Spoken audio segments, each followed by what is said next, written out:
to the October 17th meeting of the Falmouth Conservation Commission. This meeting is a little less formal, or I guess I'll say. The purpose of this is to discuss some different regulatory changes that we want to talk about.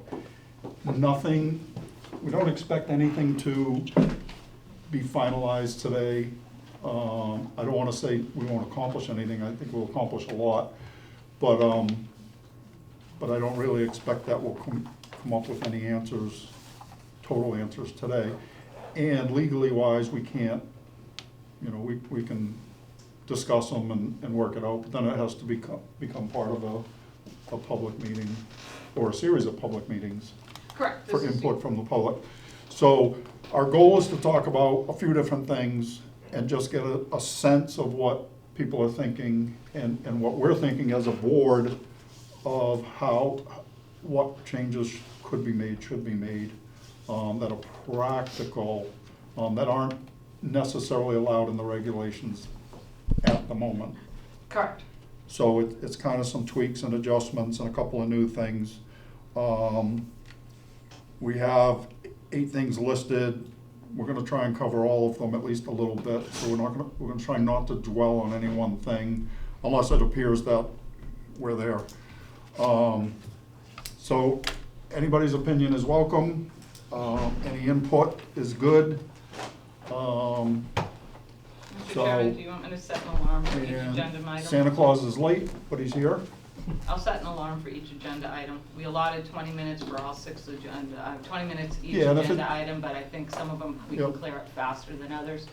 So again, we just want to go over everything in kind of a broad scope and get some input of what people are thinking and what changes could or should be made. So again, nothing necessarily will be decided today, but just get us on that path. And I think we want to do this like once a month for the next few months, if everybody's okay with that, so that, you know, whatever we come up with today, and this would be in place of our regular meeting. Oh. No, kidding. So that way, you know, whatever we discuss today, for example, you know, you can think about it and then maybe we'll come up with something better on the next meeting. Well, as far as my schedule is concerned, it doesn't matter. All you have to do is check with Linda. But that's All right. true about everything. I'll have my girl call your girl. There you go. All right.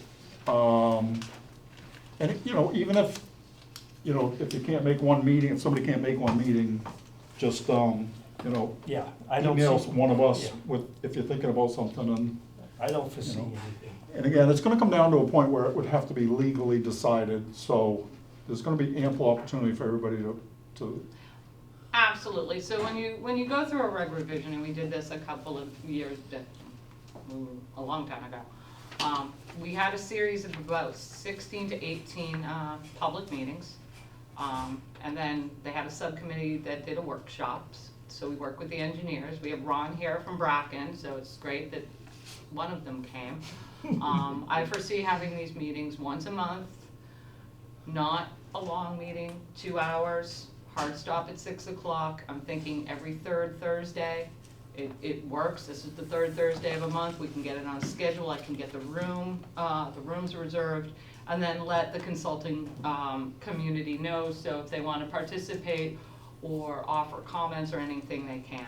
This is going to be, 1 second, Courtney, it's going to be a while before we're able to implement the changes. Once you decide on a change, again, this is a public meeting. It has been posted appropriately. We sent out the agenda to the engineers that we work with the most. So we're covered that way. But once you decide to change your regs, we'll do that. We'll give it to you for review. It does need to be posted in the paper, and I do believe, and I'll check with council on this because it has been a while, I do believe there's a 60-day public comment period. So there's a once you decide to change a reg, there is a 60-day public comment period. So we have to advertise it in the paper, wait for public comment, hold another meeting, address the public comments, and then you can adopt the regulation or not. Okay? That's the process. Remember, Betsy? I remember it well. So, But that's good, because that'll give people an opportunity to voice Yeah, opinion, so, and this meeting is open to the public, it's open to all the engineers. I've heard from a few of them, they weren't able to make it tonight, but they are looking forward to participating in these meetings with us, offering their perspective and their input. And, you know, it will be a while. I mean, it's gonna take several meetings, but it's a good thing we started. We've been talking about doing this for over a year, so it's good that we started the process. It's just gonna be a lengthy process. yeah, I mean, that's give fine. us something to do over the winter. Correct. So, yeah, so we can, I mean, I'm happy to include everybody. No, it's good, I mean, whatever you have, you know, when we reach that topic, you know, Yeah. please feel free to, Or is on our way. Someone thought it was on Zoom. So, if I could just, and it's my issue, it's not the commission's. Typically, every other Thursday, I have municipal light board at 5:30. In fact, I have a meeting today at 5:30, so I have to leave at about 5:15 anyway. okay. So if it's possible to, where there's overlap, or either schedule a meeting to start at 3 or something like that, I mean, that would be helpful. We can talk about that at the end. If they want to move it to 3, that works for us even better. So, doesn't matter to us either way. Okay. Want to dive right in, Jamie? Sorry? I said, do you want to dive right in? Might as well. Be the first one and we'll figure out what the process is gonna be. Okay. So, you or me? You. No, you go. All right, so the first item on the agenda, and I don't think this is so formal that we have to go by this list, but Might as well. there's no point, no reason not to. So one of the first things is fire pits and sheds in an A zone to a resource area. So what we're trying to do is based on recent meetings is how do we allow people, if you allow me to say it that way, people to have a fire pit in an A zone or B zone that we wouldn't normally have allowed in the past. And they're very common now, so I think we can come up with a way to have a standard or a baseline, let's call it,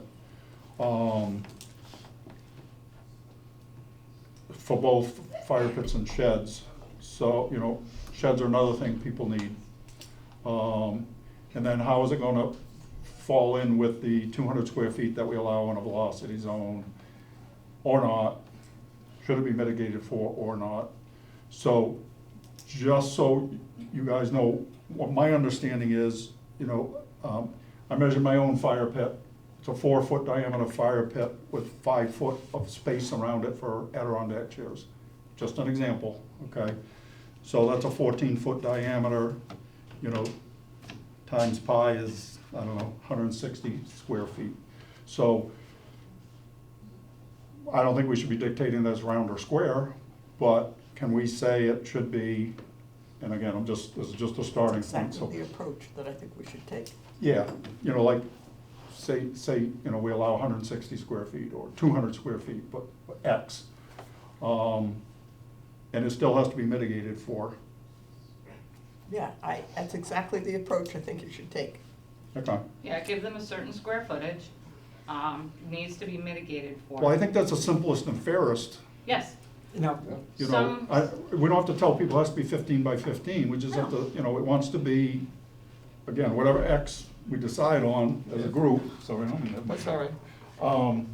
You know, and that would be the crushed gravel surface. So what you wanna make sure, and this is, you know, not every fire pit is created equal. You're gonna have people that have the little gravel areas, the fire pit from Home Depot, and then we've seen a lot more elaborate fire pits where they have the gas, it's a natural gas pipe, it's on a patio, with sitting walls, so that's where you have to make that distinction. If you're gonna allow this 160 to 200, and that's yet to be decided, we're just throwing that out there for a working number right now. And I'd like to just ask Rob, what he's seen in other communities, because you work in all that, but, you know, we have to make sure, do you want these to be on patios, or you just want these to be on a gravel or, crushed stone, seashell base? Because they can get pretty elaborate. Well, but I think that's the purpose of this, to start with, is let's create a definition of a fire pit Okay. for this purpose. So, for example, you know, it could be a round or a square fire pit proper, and then space for chairs around it of something like gravel, because if it's pavers, now it's a patio. Correct. So what we want to do is create a definition of what we interpret a fire pit to be, or, because you gotta be careful about interpretation, what we are saying, We permit. Yeah, what we would permit. in And if you first wanted to come up with something different, then it's just like any other project, Courtney, his hand's gonna fall off. So, along that line, let's just be arbitrary. I think I could live with 3 feet in diameter for a fire pit and 5 feet in diameter for the stone base. So that would allow a foot all the way around. I don't have a lot of math, but I know in a recent hearing that we had, that was the dimension of the fire pit that the people wanted.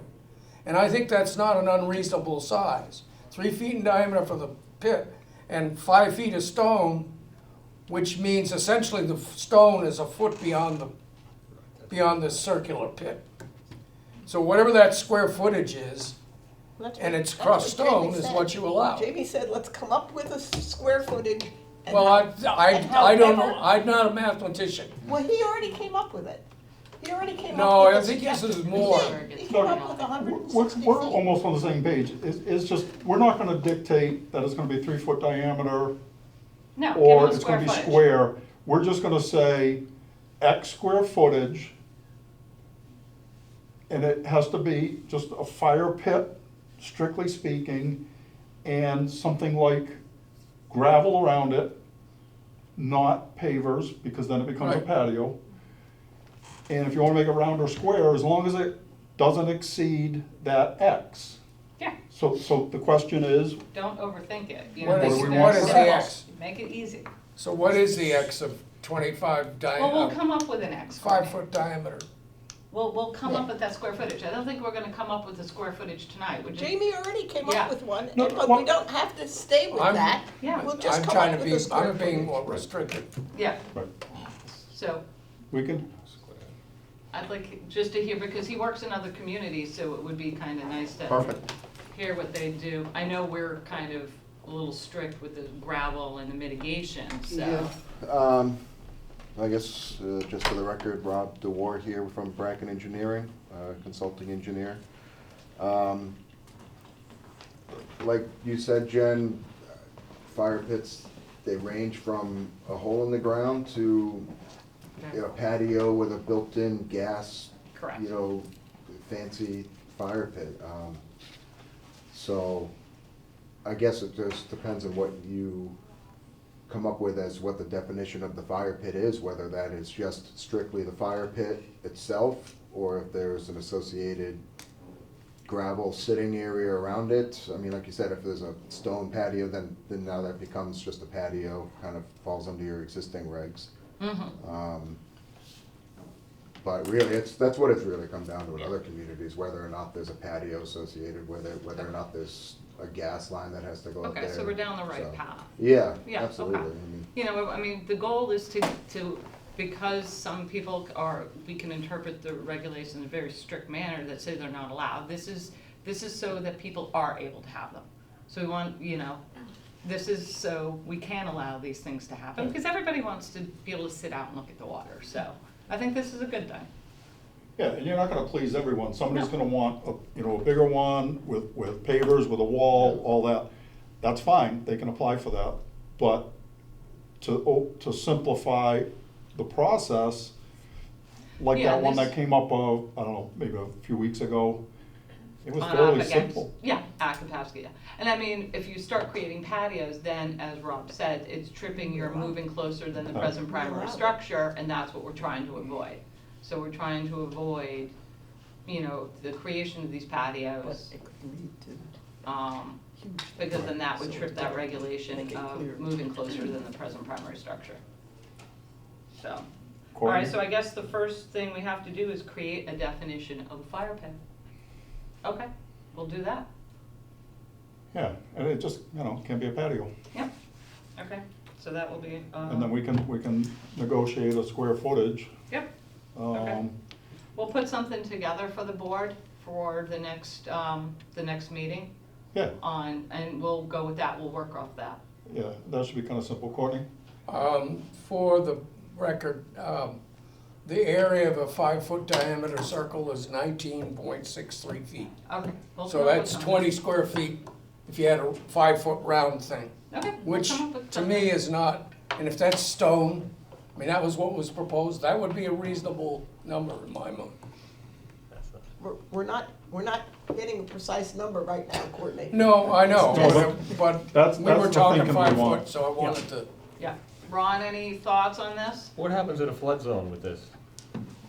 It'll It's always 5 be feet in a flood zone. Hmm? It'll always be, almost That's always what be I in a thought, but flood doesn't that zone. have something to do with whether the fire pit is permanent or not, and the chairs are gonna have to be taken out of there? You mean a velocity, Velocity. so. Well, I'm assuming that, again, if we're not piping a gas line in, we're not creating patio, that whatever they put out there, at least chair-wise, is gonna be removable. The Right. structure itself may not be, or whatever they decide to do, but, I mean, we can talk about that. Because, I mean, there's ones that you can get from, the fireplace store, and they're removable. Yeah, they're saying the steel ones that are great. Yeah, or- Like that, they light up and they're Throw a couple fantastic. chairs around it, and you're Yeah. done. Point is, And that's really all we're trying to, if you limit it to say 20 square feet. Yeah, over You're gonna something have mason. lawn, chairs on the lawn, Yeah. which is fine. Okay, we'll come up with something and we'll throw some options in there for the board to toss around. Okay? okay. So the next thing in the same number is sheds. So, we started grappling with sheds a few years ago because your regulation says, no impervious surface, or, oh, wait a minute, what does it say? I should have had this tagged. Can't move closer than the present primary structure with, patios, decks, accessory And other structures, appurtenances. dwellings. So the board, a few years ago, started to take a very strict approach to that definition and started saying that sheds were not allowed to move to the present primary structure. This has created a little bit of an issue for the staff. People need a place to put yard tools. So when we were just in there talking about it, I say we limit the shed to a certain square footage. We can follow the building department. This is the building department's flyer on fences, sheds, and greenhouses.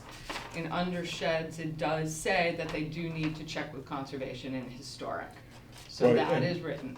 And I think they allow under 200 square feet without a building permit. They allow it, but they also say in here, it should be noted that although a shed may not be large enough to require a building permit, the homeowner should confirm whether or not their property falls within historic or conservation district. So this is good. That's a good start, because that was one of the Okay, things. so, Limited to a certain square footage. We have to discuss if you'll allow them in a V zone.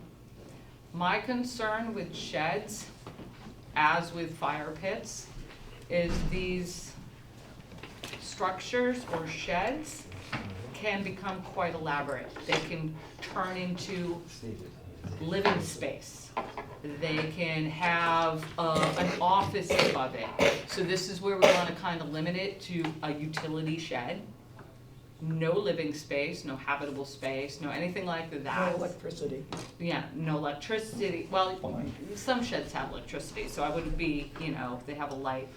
But I mean, these are things that you need to think about when you're talking about this. So again, we need to create a definition.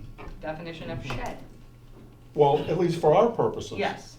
So again, it's like anything, we can create this baseline, and if you wanna go, different, then Yeah, I would mitigate. apply like for- normal. Yeah, But we wouldn't do it for all sheds.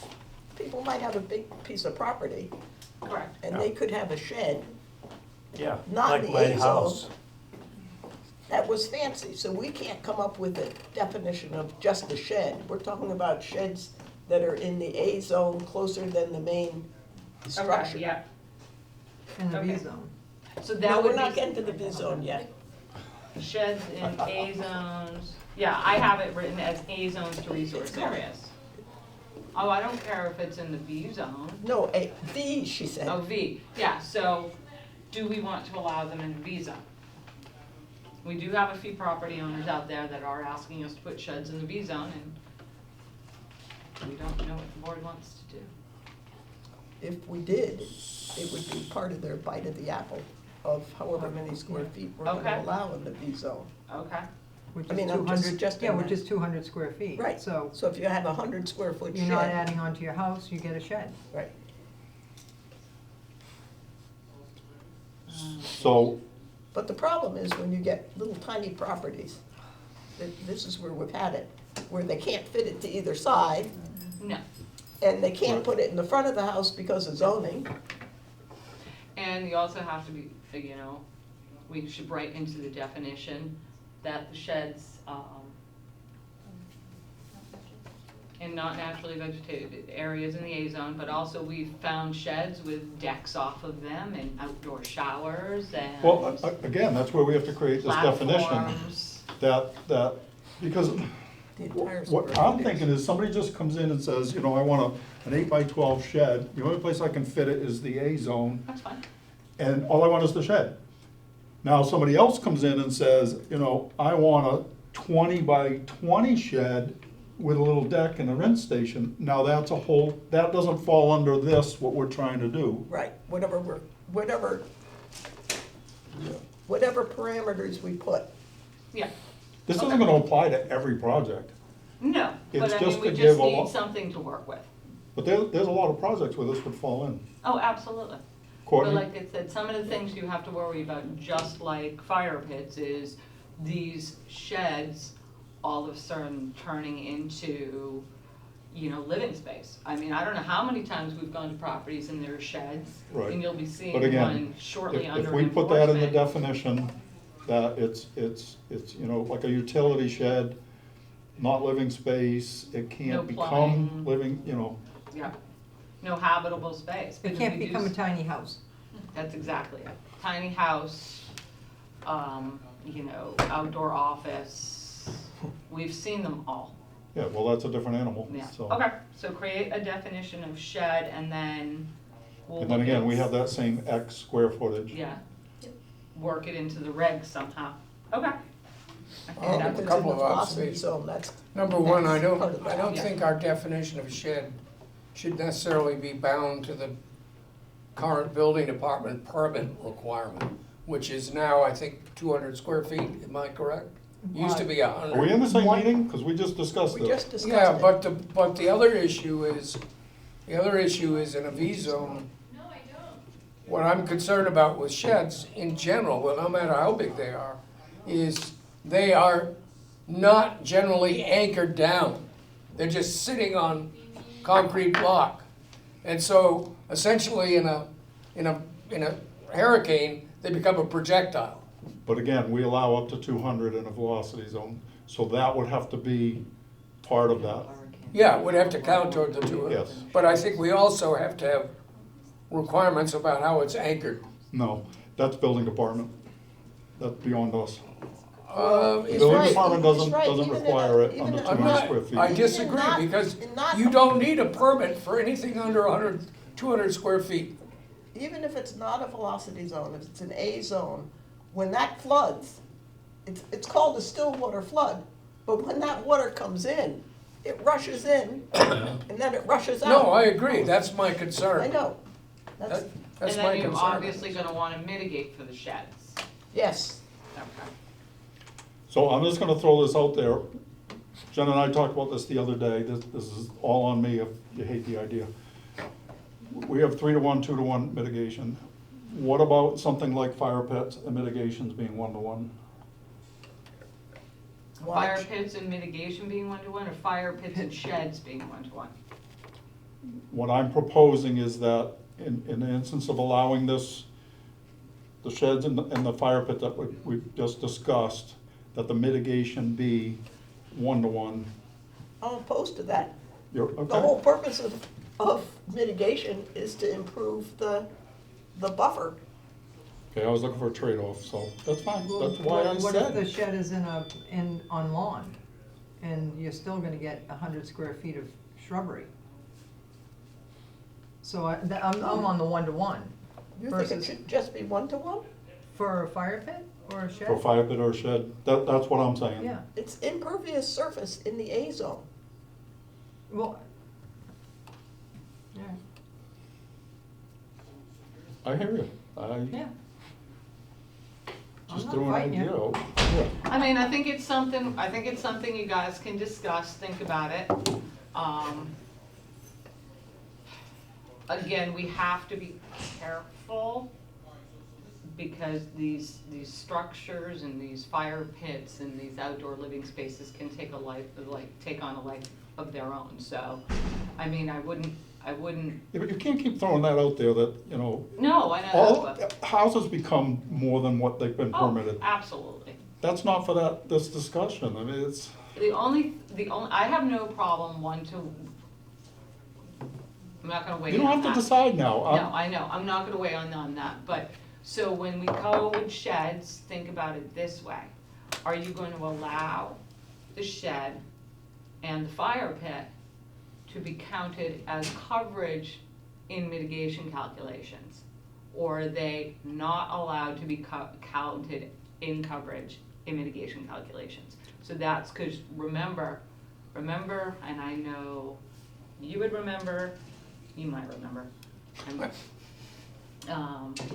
Maury, Courtney, Maury.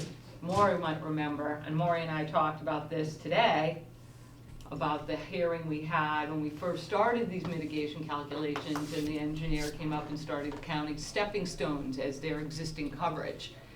And I point blank in the meeting, and I know Maury remembers, looked at this particular engineer and said, do you wanna go down this road? Because if you're gonna start counting stepping stones as existing for credit, coverage, for credit. for credit, then we're gonna have to count it on The other side. the other side. So, I mean, because a shed is a structure, I think we can sit there and say, yes, you can use that, but I would caution the board, if you allow these gravel fire pit areas to be counted as existing coverage. Just take those out. I don't know, I'm throwing that out there, Jamie. Well, aren't they existing She's taking the coverage? world away. Will you build a new one? Better? So I don't know, it's something, we don't have to decide now, it's something to think about, No, it is. okay? Please silence all your electronic devices. Yeah, I don't even know how to turn mine on. that was the timer. For, in terms of adjusting and this is just coming from somebody that has to work within the bylaw, the 2-to-1 and the 3-to-1 mitigation ratios are pretty clear cut. I'd almost rather just keep it like that rather than just throwing one more thing, especially for something like a fire pit, because if somebody just wants to put a 3-foot steel fire pit from Home Depot in their lawn and they don't even want the gravel around it, I mean, I don't know if that's even going to count towards this. That'll, I guess, be further discussion, but if they have the gravel pad around it, that still counts towards the general definition of impervious surface here, as it doesn't support vegetation. So you can still have if it's in an A zone, 3-to-1 mitigation for that. Yeah, that's what I feel. I mean, Okay, And same thing with a shed. I mean, I'm not advocating for my clients, I guess, on this one, but It just seems like it's more a little consistent with the rest of the bylaw. I like it. Makes it easy, it makes it easier for you guys. I mean, Yeah, It's just clear. I don't see the Any reason. impervious surface in the A zone, If somebody- added in the A zone, has to be mitigated 3-1. If it's just a fire pit, even if it's just a stone, that block If somebody style just fire brings pit, I don't know if you something out. need any mitigation for that. Right. But if there's any gravel around it, then I think that just gets Yeah, that's gonna mitigated be a like tough everything distinction to else. make on every project, that's why I'm thinking just, X square feet. So even if it's 5-foot diameter is what, 20 square feet, that's 20 square feet. That's what has to be mitigated for. okay. So whether you wanna put gravel around it or not, so if you come in and said, look, all I'm gonna do is a 5-foot diameter pit, that's it, okay, there's 20 square feet, times whatever mitigation we come up with. I understand what you're saying about the A zone being 3-1, I get it completely. On the other side of it, I look at it and I go, it's a fire pit. But I'm again, just- to Rob's point, it's more consistent consistent. for the engineering community. Okay, well, I think And it's we have easier enough for to go Alyssa on. when she goes out and has to deal with people, and they wanna know what's gonna happen You here. know, what's the difference? Yeah. If someone puts chairs on it, they have less mitigation than if they just had gravel somewhere. Yeah. So I think just keeping it consistent is. But for your point, if somebody has a portable fire pit, which some people do, that they keep in their shed or in their garage, I'm not they sure if can, you guys would even be aware, Yeah, I they don't could think just anyone's bring gonna it come out, here right? and they'll find out if they can put their portable fire. That wouldn't fall Yeah, into no, this. yeah, no. exactly. That's like somebody bringing a charcoal grill out. Yeah. All right, we're beating these to death. One more, Courtney.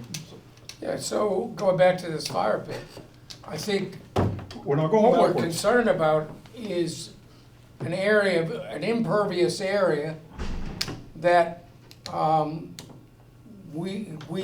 needs to be mitigated for. So if this is a gravel pit that's pervious, the only difference is it doesn't support vegetation. So I'm not sure if they wanted to put a stone patio in there or concrete pad was 5 feet in diameter, I'd look at it differently Well, we're gonna than get to I that. would a pit of 6 feet, 6 inches of gravel in a 5-foot diameter circle. Yeah, I know. So let us come up with some stuff and we'll bring it back for you guys in November. Okay, let us work on something for you. We'll take this initial conversation, we'll work up some concepts, I guess, and, stay tuned. This is just one? We've only gotten through one? Yes. And Well- yeah, that was the hardest Number one. 2, we kind of covered a little bit of, but pervious surfaces that do not support vegetation in a B zone to a resource area. So basically what your regulation said, and this is what we've been finding problematic, you're losing a lot of buffer this way, is what the regulation says. Any increase in impervious surface in a buffer zone B will require a 2-to-1 mitigation for these plantings, and those plantings must be placed in buffer zone A, but if prior to redevelopment, blah, blah, blah, blah, blah. What it does not say is like the regulation beforehand, where it says any increase in impervious area or any increase in pervious area that will not support natural vegetation, a naturally vegetated buffer. So what we're missing in zone B is just insert the language or pervious surface that does not support vegetation. I will say that you are gonna see a lot of gravel patios, a lot of astroturf. So this is coming, we're seeing it coming. So Courtney, what I would say is we have a lot of, we've seen, some engineers count the gravel in the B zone, some don't, some count it for their credit, but then don't count it on the backside, So I think we just need to add that language, and we do need to start requiring buffer plantings for gravel area, pervious surfaces that do not support natural vegetation. And that's how it was supposed to be interpreted. Betsy? I just want to say from a scientific point of view why that's important. A major source of nitrogen to our estuaries is rain. And if you have a surface that has plants, it's gonna be taking up that nitrogen and other pollutants, sulfur and so forth.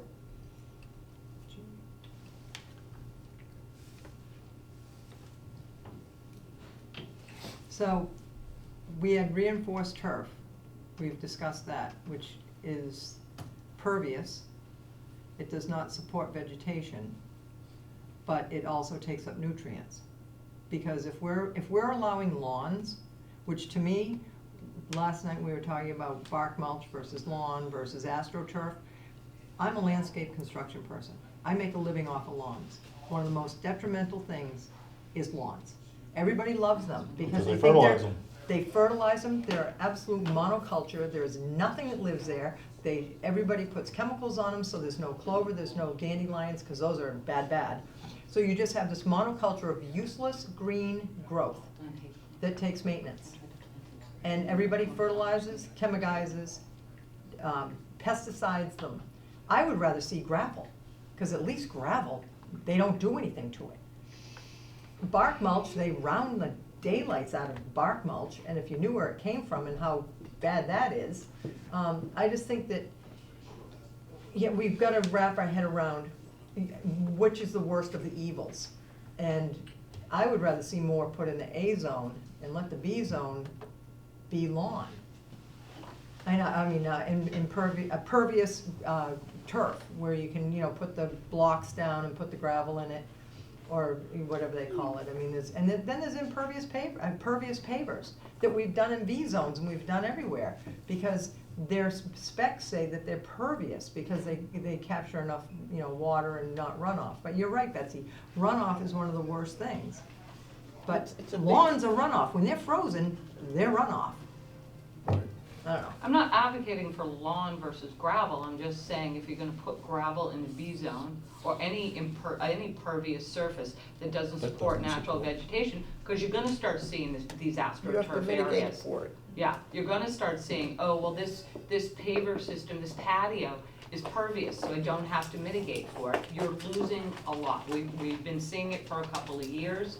It's that incremental creep, and I just think you should be mitigating for it. Courtney? So I was the culprit who put this on the agenda.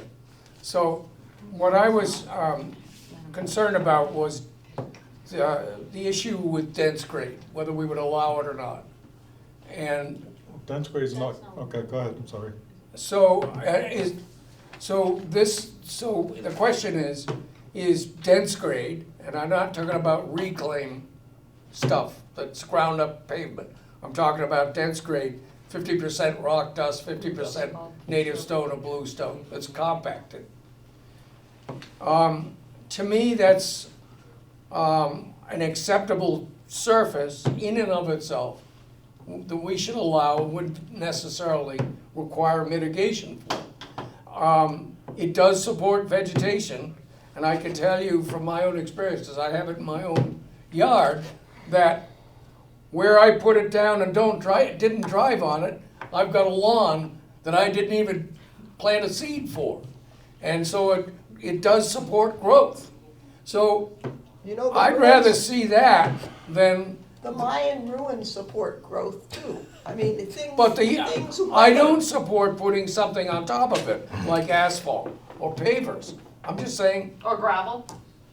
well, stone is fine. Yeah, loose stone, pea stone, or something like that, sure. Just but remember I- that back parking lot out back is considered pervious, Yeah. all right. and that's asphalt. That's considered pervious? Yes. Yes. That's a pervious Pervious asphalt. pavement. Yeah, pervious pavement.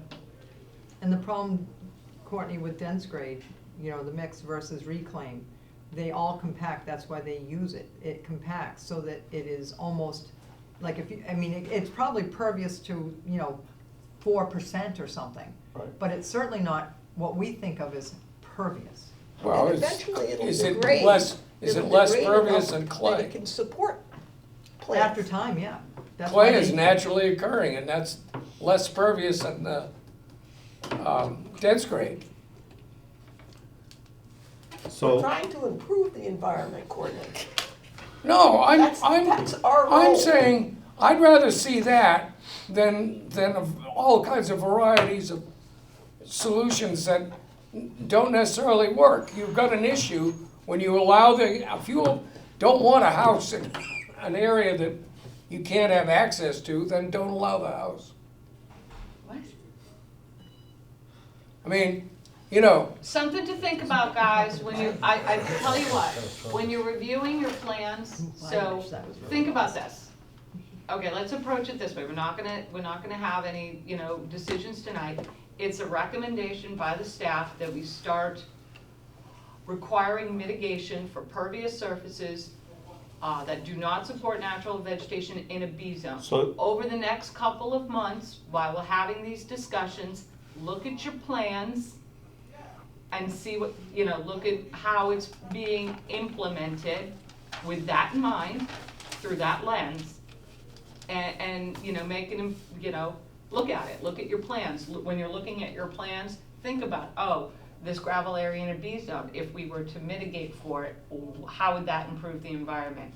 Or not mitigate for it. So it's just a recommendation that we're making based on what we're seeing in the field, what we're seeing in the applications, and it's a recommendation.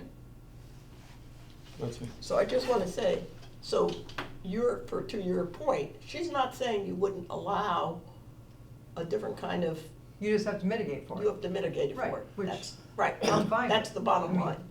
because then you're putting it in the A buffer zone, Right, and you're closer to the A putting buffer more zone, so you're vegetation preventing. to soak up the nitrogen. So could you guys put down what you're proposing for the language? Yep.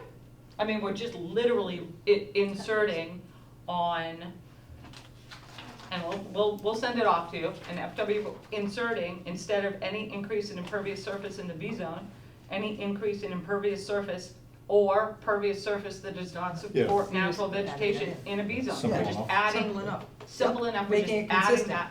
Yes. right across I'm both. saying that dense grade does support natural vegetation. Not until it's weathered. Huh? Not until it's weathered. Courtney, do you want help at the Oyster Fest on Sunday? All right, number 3, plant spacing, mitigation and restoration. Okay, so I put in front of you, this is the Cape Cod Cooperative Extension list. It gives plant spacings, right? This is just a guide for you guys, right? So we've been having some, I don't wanna say pushback, but. Everybody say goodbye to Fallon. Bye, Fallon. Everyone. We've been having Trying to some sneak out. discussions. Unsuccessful. She'll be at the next one. Discussions, when we see, professionally done mitigation and restoration plans. And we're getting some, I don't wanna say pushback from your required spacing. Now, knowing that everyone cannot afford or wants to hire a landscape or restoration expert to design their mitigation, I think the 3-foot spacing was just, I don't know where it came from, it's a holdover from when I started. Came before I was here. Yeah, it's, I was here before I it's started. it's tight, guys, it's tight. The problem is that sometimes, and I like Maury's example, when they wanna plant 1-gallon containers, and a 1-gallon container literally is like a twig. The spacing like that is tight, but I think it was a way to, make it very easy for homeowners. I mean, we have these plans done, the professionals do them, they know the proper spacing, everything like that. The staff can't be designing these mitigation areas for, a homeowner that just wants to put an addition on their house. We can't require them to go out and hire a landscape professional, ecological professional to design, 1,000 square feet of mitigation. So you have to make it, you have to balance it between, we just have to make it simple. But how did we do that? So, do the regulations, I know I should know this off the top of my head, but the regulations say the minimum size plant? No, that's actually in your order of conditions. It's been a standard, or it's been one of your, conditions Yes. for the past 20-plus years. Yeah, 2 3 to by 3 3. gallon. 3 by 3, 2 to 3 gallon on center. 2, I mean, 2 to 3 gallon containers, 3 feet on center. that's what I just asked. Yeah. It's not written in the regs anywhere, it's been a special, it's been a condition for 20 Been years. a policy forever. Yeah. Betsy? I mean, my 30 So- years. So isn't there, I mean, aren't there like, say, 20 or 25 plants that are regularly used? And s- Correct. And so can't we say, if it's these species, it has to be this, if it's these species, based on this? And if it's not in the list, then refer to this list for correct spacing. If you, Well, if you look at all the plant species that are predominantly, that are always used by the little homeowner, not so much blue flax or, you know, Crawford and all those Right, people, it's probably 10, right? there's probably 5. Yeah. You know, unless it's salt marsh. And there's only like 5 of them that are 3 gallon, you know, 3 foot on center. So what if you just went 3 to 5 foot on center? And then it's not so much And then 3 let gallon, them- 3 foot on center, because most of them, to be honest, except for clethra or sweet fern and stuff, they're just 3 foot on center. Maybe just go 3 to 4, or give them a little more leeway than 3 Absolutely, gallon, and 3 and foot. 3 feet is tight, guys. It It is has tight. been tight. I mean, you're looking at it by Burnham. The one in my old backyard was twice the size of Dawn. I mean, the thing was huge. And it was had room to gorgeous. grow. It What? had room to grow. It's And it because had absolutely It didn't have room to any competition. Oh my God, it was beautiful. but again, that's the exception, so should the way I always understood it was the 3 by 3 was a baseline. And nobody's really argued about it until recently. Correct. So, do we wanna change the 3 by 3, or just hear me out, if we say it's 3 by 3, 2 to 3 gallon is like the baseline, the standard, then if Rob comes in and says, well, we wanna do a lot of viburnum and it needs 4 feet, you know, We That's already know fine. most of them are 4. You know, So we why have don't to we give put them it- that flexibility right now? Just start Or right 3 up. feet's too close. Just what is it, what is the, again, I go back to my email to you, I've seen so many, you know, people coming in, they wanna redo invasive species, things are too crowded, it's just a mess, and it just blows up, and you have to almost start from scratch again. So what is the most successful way to do this? Well, That's the basic question, right? That is the basic Well, question, but you also have depends on the to, species. yeah. it depends on the species, and it also depends on, you know, again, if it's just, you know, your typical homeowner that's putting on an addition, they shouldn't have to go out and hire. Yeah, you An kinda wanna give ecological them something you to know, say, we wanna okay, make you've it gotta easy. do 2 gallons, 3 foot on center, You know, it's easier for them, right? and at the same time, if we give a mix of plants, do you really want us out there at compliance time going, okay, this viburnum is like 7 feet apart, and, you know, that's where it gets kind of, Well, usually if it's not, I mean, we either have What is the most professional successful? landscapers yeah. who space their plants, It depends on- sort of depending on that list. You give them a mix. Or we have you come in and You can't say, have too much space, can you? they're gonna use these 3 species If it's they're supposed gonna to be have a 3 mixture of equivalent these 4, 3 the thing is still species. gonna grow, right? at 4 feet on center. And if you wanted something different, then you'd have to justify why you wanted it different. But it's the same 5 species. I mean, I remember when I first came being sort of horrified at seeing bayberry cornfields, that's what I thought of them. You go out to a site and It's a monoculture. it's like all those things are bayberries, right? And I mean, I love bayberry, but I don't like to see it like that. You display in a nursery. But then you go down Drift Road, and on both sides of the road, 90% of the plants are bayberry. You know, in Well, nature. in that Naturally. habitat, Naturally. in that Yeah. habitat, Yeah. yeah. But I never am faced with that. So do we wanna change the baseline to do we wanna standardize it? That's gonna be up to the board. Again, I don't think you're gonna come up with any solutions tonight, but it's something to think about. Listen to each other's ideas. No, what think I'm about asking it. you, is that the goal we're trying to accomplish, is that we wanna come up with what should be the baseline? Yeah, what do we wanna put down? What's the guidance to as a the, rule of thumb. right, And then the engineers and landscapers can request otherwise. Mm. If you look at the plants that As a we see consultant, do you have any continually, thoughts? which is plethora, I mean, I am no I just fear that if you say Um, it's 4 feet on center, then they're gonna find a I do smaller think having plant. just the baseline, like you said, is just, well, can it be 4 feet on Homeowners, center you know, too? What I kinda like the 3 to size 5, you know? would you suggest most people? But we give them 2 a gallons, range, they're gonna go actually. 5. Yeah, the most. yeah, that's kind Yeah, of tough, you don't but I want do think 1 that there gallon. should be some allowance It's gonna for, die in, 1 gallon. or, so we can do the size also. you know, So like 2 managed, gallons, 4 feet on 2 center. gallon, 4 feet on Something like center. that. something Right. planned by a certified, person like Blue Flax or Wilkinson or Crawford, or they should be able to justify them and not be, Okay. Subject to that. yeah. Yeah, so what Rob is saying is if we do, like, the approach we've been taking is if we do have a plan, as you said, done by a professional ecological company that, you know, and it's professionally managed, that we allow those, but that we come up with some standardized way for your typical homeowner that's just putting in their addition or shed, you know, and how, you know, what spacing are we gonna give them? Because again, you don't want to require these people to go out and hire yet another design firm. Right. But think of some of, not being disparaging toward the designers. No, and- not at and all. those No, people, no. you know, Blue Flax and, but how many times have we had to reel them in for sweet fern and Carolina rose and bearberry, that they've, you know, because they're trying to make the view for the people or whatever. So I mean, just because they have a degree doesn't mean that they're doing the best for the environment. I know that's their degree, but I've seen really crappy ones that, And I think even if they come up with a plan that's still well within your rights as the commission to, you know, argue against Oh, we that do. plan, and, yeah.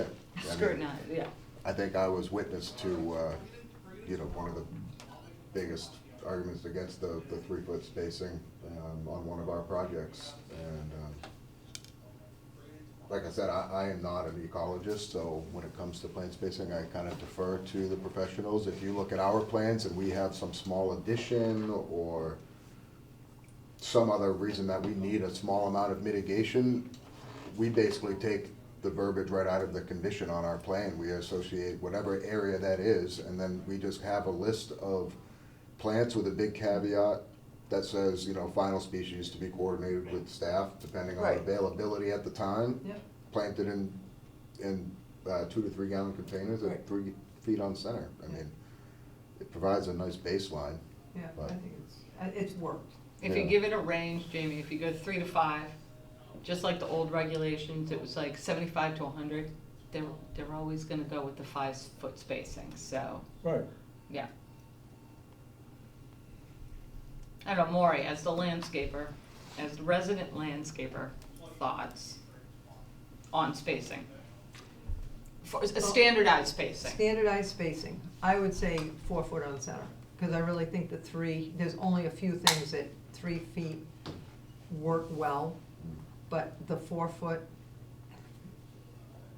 I mean, again, beach plum, bayberry, clethra, all of those, they need more than, I mean, when you think of 3 feet on center, it's the width of this table. Yeah, they need more room than that. And within 2 years, they end up just growing straight, you know, totally Leggy. leggy. And the viburnum they just look like they're suffering. I mean, I feel bad for people when I go by their things and they have 30 viburnums staggered in there and they're all like standing like soldiers. None of them are in their natural state or form. And it kind of, you know, when we say you can't prune it, it has to be in its natural state. When we planted them, we already jeopardized their natural state. Yeah, yeah. But Okay, something to keep in mind, you know, think about it. Again, when you're looking at your plans and everything, think about it, you know. And Chuck, is it Chuck? Rob. Rob, I'm Yeah. sorry. That's Last close. night was Chuck. Yes. Right. Chuck is Um, Cape and Islands. I know it's Cape and Islands. One of the things that we find, and at least I see in the field myself, is that when they plant them that close. They suffocate each other, but the one good thing that happens is they're so close that the invasives don't come back, because they outcompete the invasives. So, again, it's one of those balances, you know, when they do them 5 or 7 foot on center, then they're in there spraying it with herbicides all the time because they're popping up because they have sunlight. When they're close, there's. But that's where a responsible installer has to be smart enough to go, okay, they'll allow 4 feet, but we want to do 3 feet. Yeah. Or whatever Yeah. the number is, you know. It's a tough call. And it puts a lot of burden on the staff to go out there and, I mean, check everything, and, you know, to go out with a tape measure and crawl around in, you know, Carolina rows. If it looks beautiful and it's all full, job I well think done. that's what we do. If it looks full, if it looks, you know, we're not out there with a tape measure looking Yeah. at your spacing. We just kind of look, and if it looks like a nice full buffer, there's a few bare spots, we'll say pop in a few other plants, but we're not out there. Yeah. In all reality, guys, we're not You out don't there have with a time. tape measure, measuring every mitigation area. I just rattled myself out, didn't Okay. Number 4, I? B-zone enclosures, square feet or percentage of footprint for new construction.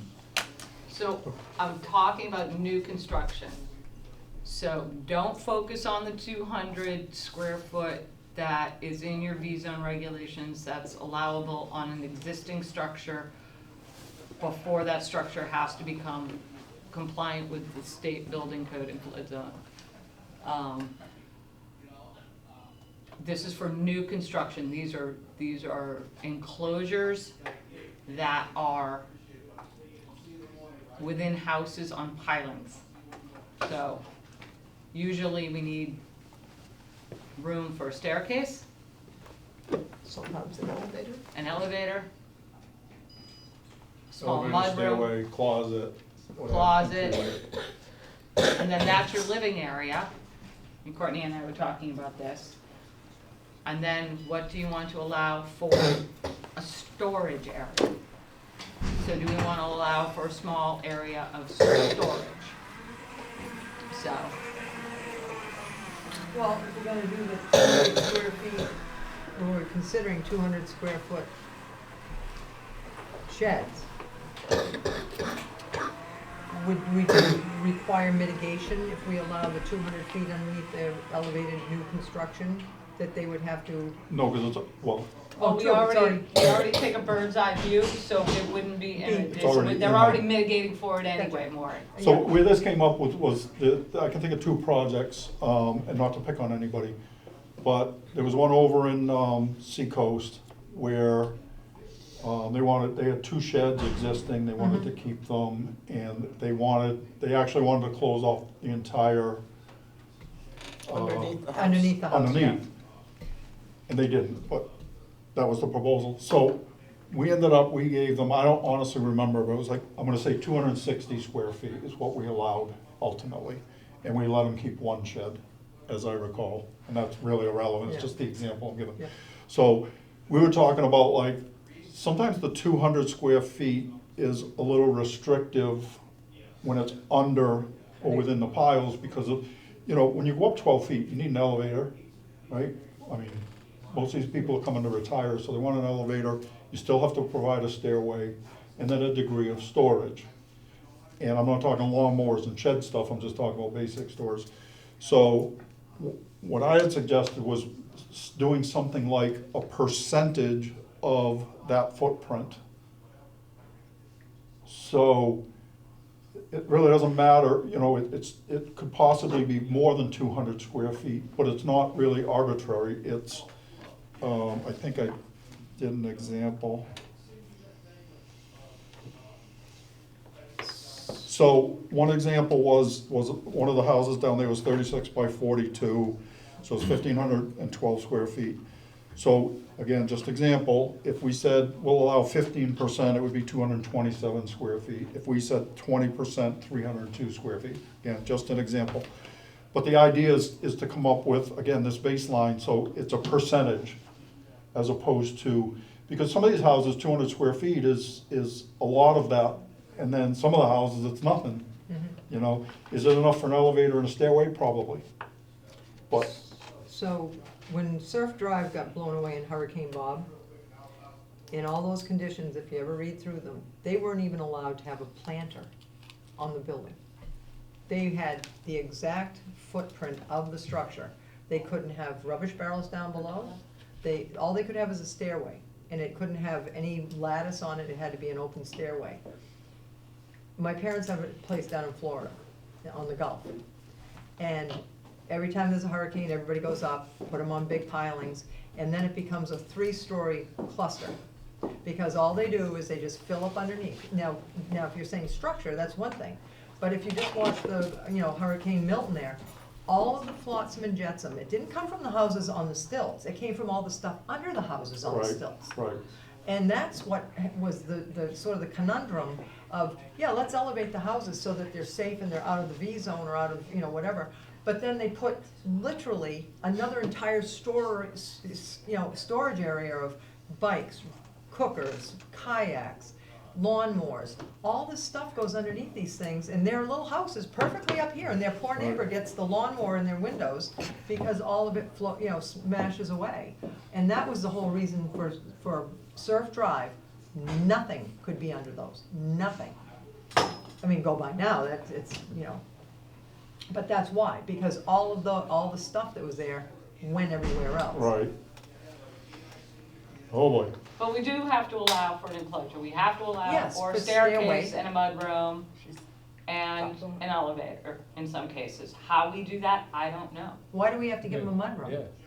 Well, I meant like an entryway. Oh, entryway. Okay. I call it a mudroom, Mudroom. but it's like a little entryway. A little coat closet maybe, I don't know.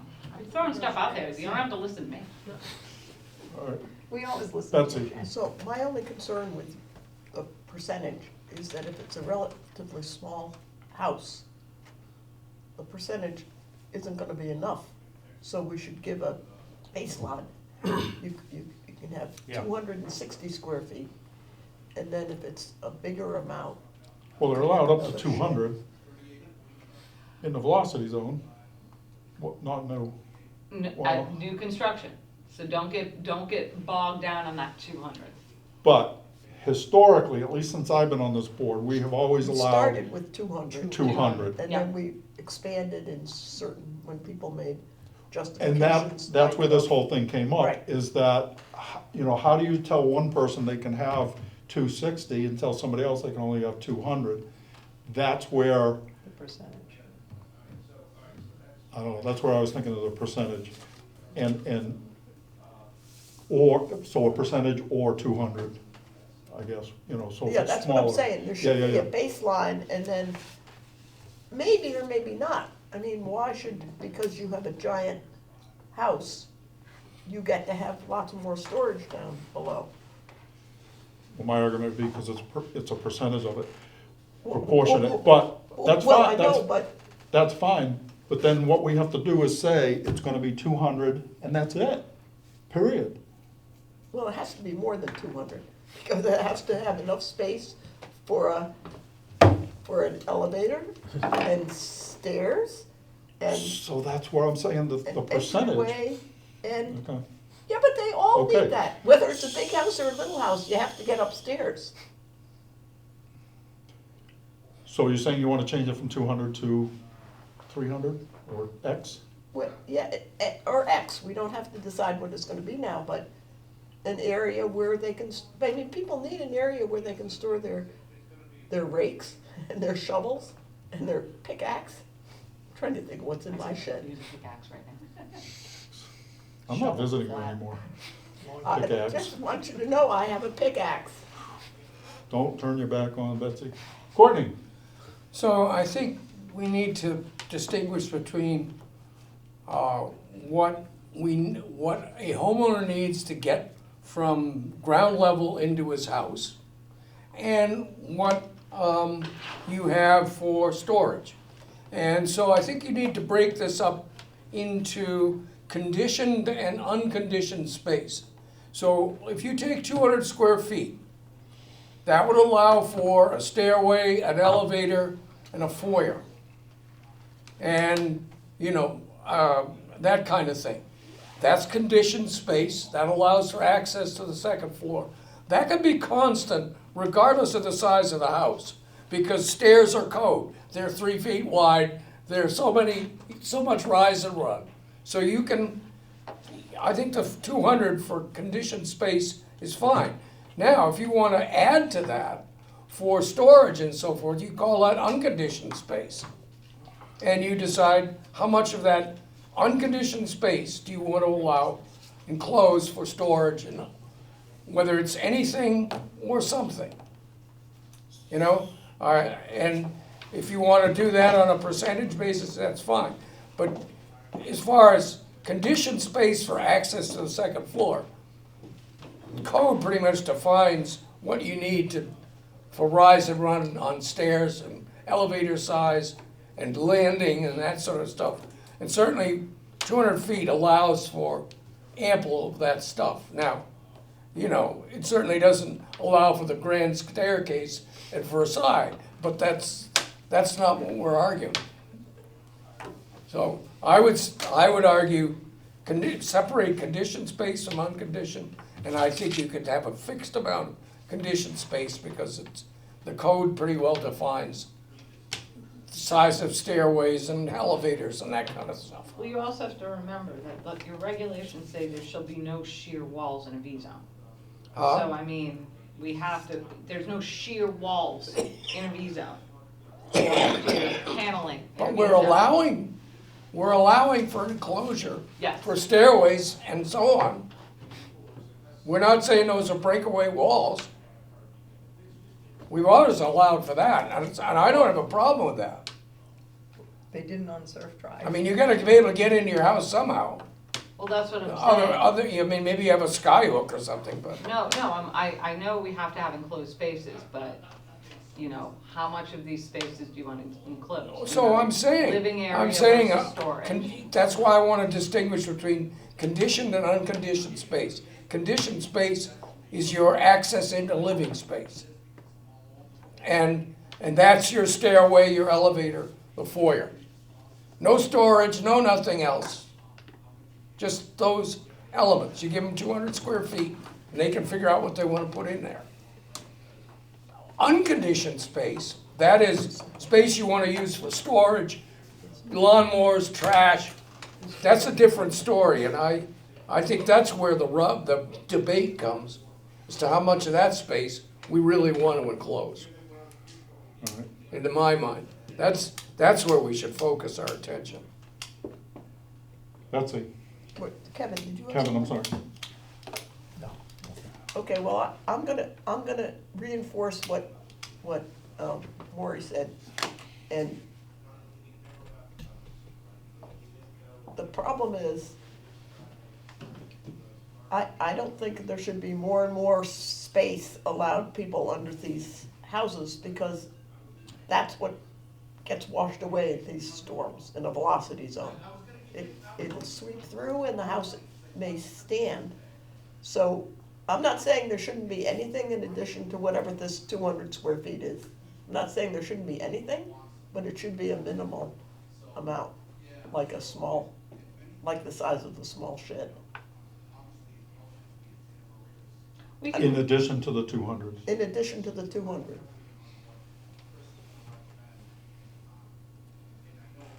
Okay. So we're back to conditioned and unconditioned space, Call it Yeah, what you want. I mean, it's, which is what I'm getting at. so I guess part of the question is, do we just want to maintain the 200, and then if they want something different, they have to ask? And how do we come up with that? But again, 200 in a velocity zone has always been what's Correct. been allowed. okay.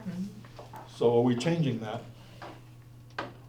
What we can do, and again, these are just, we're getting these ideas out there.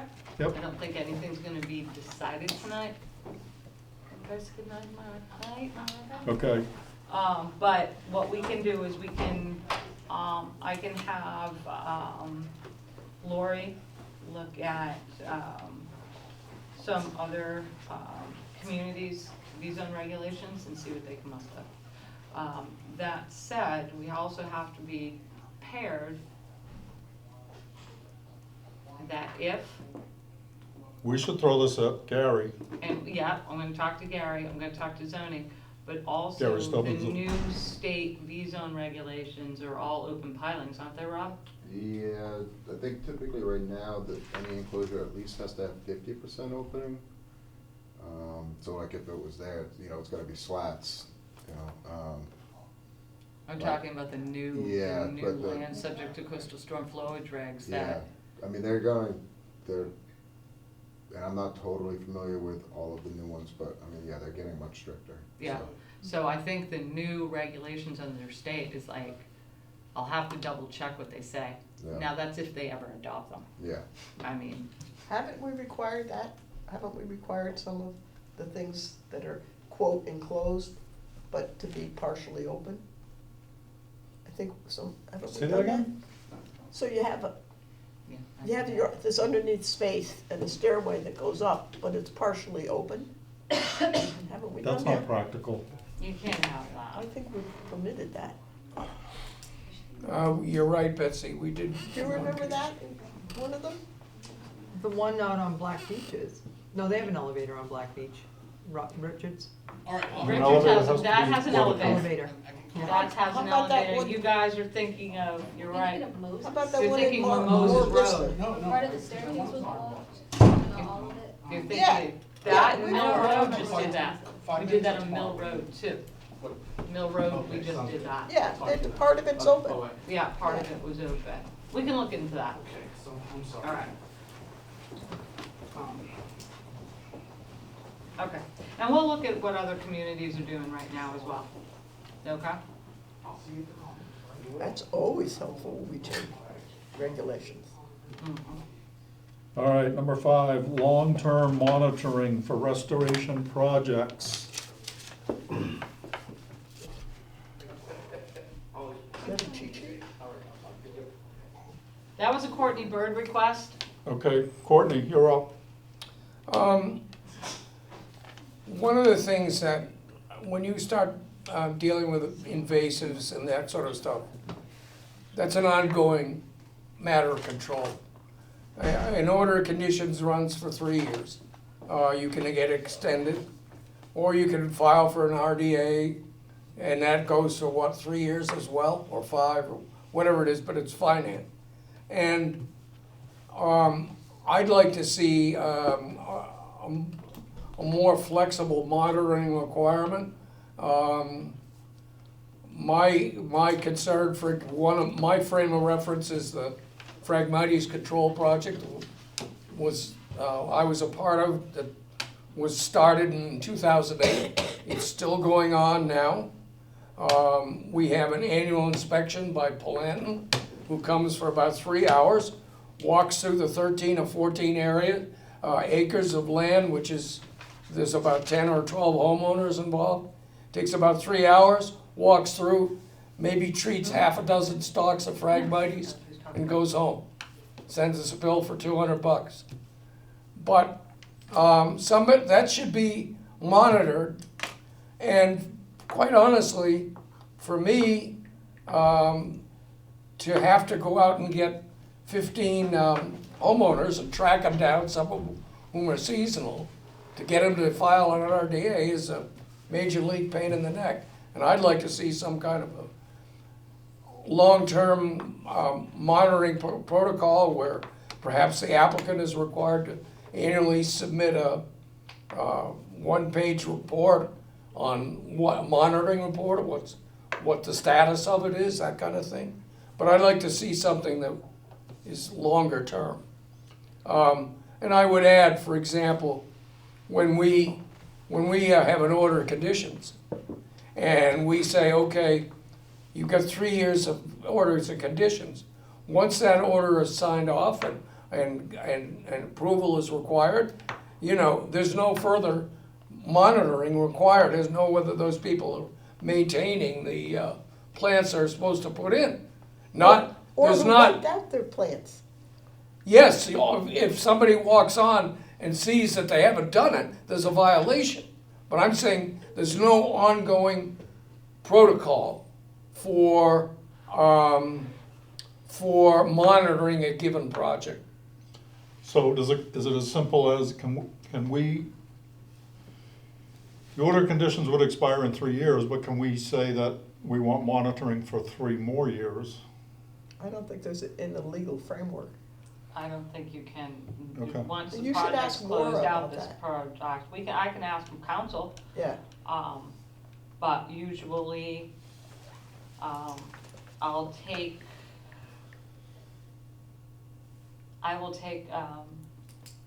not so much a restoration project, but I'll take, the core fiber roll projects. They'll come in, they get their order of conditions, they monitor it for a couple of years, and they'll come back with an RDA for the maintenance of it. We could do something like that. Now, I think what Courtney's saying is every 3 years is kind of, for 15 property owners that are involved in a project, which we don't have a lot of those projects in town. We have a handful, probably less than half a dozen, I would say. Most of the time, if a homeowner wants to come back to do maintenance, we have had some firms that like to request maintenance in perpetuity, and sorry, I'm not a big fan of the forever permit, but we do allow them to come back and do maintenance under RDAs, which has a time frame. So, Yeah, I think Courtney's just asked for it preemptively, yeah. so. If I could add, certainly the circumstances in each case are different. A private homeowner's invasive control project is a little different than, say, something like the scope of what the What's undertaken. Sipawissa project is. Yeah. And so there's different standards, and I think, I'm just saying, we don't have a mechanism for long-term monitoring that does, other than having to go out and refile an RDA every 3 years. And so what I'm saying is, it should be dealt with on a case-by-case basis, but it's something, and I can certainly understand this commission not allowing a forever situation with no potential of checking on it. And so, I think you and I had a discussion about this, Jen, yesterday, and you were talking about, say, maybe a 10-year. Yeah, and I thought I more mean, you were about just that, throwing Courtney. it out, I but- mean, one, it's who's monitoring the monitors? The staff can't possibly take that on. And two, there's no permit that's available for 10 years. I mean, we do have, the only one I know of is our 10-year comprehensive drainage permit, which has been signed off on by the state. So anything longer than those 3 years under an order of conditions and an RDA, we need to get the state's approval for it. But it's something I can look into. I'll talk to Maura about it, and we can look into, And I do know that some towns, and I believe Mashpee might be one of them, did they give perpetuity? I don't do enough work in Mashpee to really Okay. know. You see, I will I make just an interest. remember once working with a consultant, with one of the coastal consultants saying that, they had a in perpetuity beach nourishment permit. And I'm just not a big fan of those. Well, yeah, I mean, I think there's some commissions that Yeah. just I've do got- what they I've want got no to- matter I've what, got to you know. jump out Sorry, to I didn't another mean to meeting, interrupt but you while can I I was just- talking. Just say one final thing. I think an interesting comment from Blanton when he was out this year is he said, I'm really impressed with this project. He says, most of the projects I see don't maintain them the way this has been since 2008, and he says it's a beautiful restoration. So you certainly, what I'm really getting at is we need to have a mechanism where we can have a long-range way of checking on this thing, monitoring requirement, that's workable and practical. That's what I'm looking for. Okay. So Courtney's volunteering to inspect properties in perpetuity. Anyway, All right. I gotta go. Number 6, vista pruning. That was a request by Maury. You're on the spot, Maury. I know. So I had a couple comments on it, which we touched on the sizes and all that sort of thing. A lot of plants. Court, By court, court. By court, coat. your coat. Coat. Courtney. Coat. I got it, I got it. But, Your coat. oh, okay. Um, Forget my head if it wasn't glued on. A lot of plants, including native plants, well, all of them have life expectancy. And some have shorter ones due to poor maintenance or, you know, weather, hurricanes, drought, too much water, whatever. I mean, there's a lot of variables. Pruning shrubbery, and I know we're supposed to let it grow to its natural state, sometimes isn't the best thing for them. They're healthier, and I'm not saying cut them to 2 feet so that you have a view and, you know, whatever, but to let people go in and, you know, whether you make it a certified arborist or whatever, but they should be taken care of, because when you have, you know, a dead one or a limb broke off and then the disease hits it and we're supposed to keep them all in their, you know, good health. Good health is maintaining them, which is, and I'm not gonna say pruning them to 2 feet to make them, you know, a hedge, but to be able to allow people to go in and at least, with a permit, you know, that they say that, you know, they're gonna go in and they need to, the Rose of, like the Rose of Carolina, that stuff is insane. Once it takes off, it overcompetes almost everything as the rhizomes come up and they just keep shooting up everywhere. I think we've gone in the right direction with no mulch under them and that it's, you know, the native grasses, because nobody was allowing the bayberry or anything to you know, shoot roots up and make a nice mat. But I think that, especially in these huge invasive ones, you know, the restoration projects, to be able to go in and, you know, monitor them.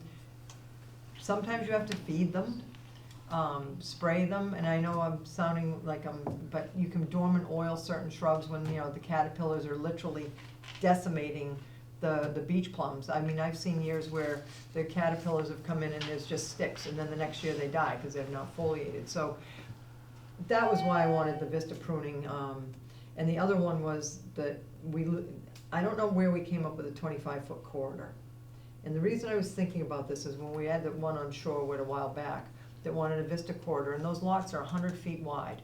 And they get a 25-foot corridor. So they get a quarter of their property can have a corridor. And then we go to these big, huge, beautiful estates that are, you know, 4 or 5 acres. And they get a 25-foot vista corridor. And I don't think that's, I'm not gonna say it's not fair, but I think it's kind of arbitrary that it's just 25 feet. Sort of like you with your percentage of whatever, that you do a percentage, that if you have a 7-acre lot, that you don't just get this one little tunnel through, that you'd get a percentage. So if we're at 25 on a 100-foot lot, then do you get 25%? I'm just throwing numbers out.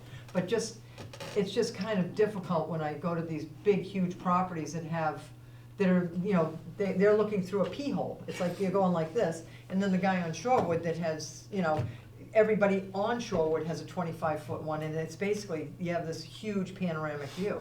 So it was just an observation when I went down to Shorewood the other day. I was like, you know, why don't we do 25 feet? I don't even know where we ever got that from, but it's always been there. Well, I agree. I mean, a vista corridor shouldn't be destroying the buffer. It should be allowing people to look through the buffer.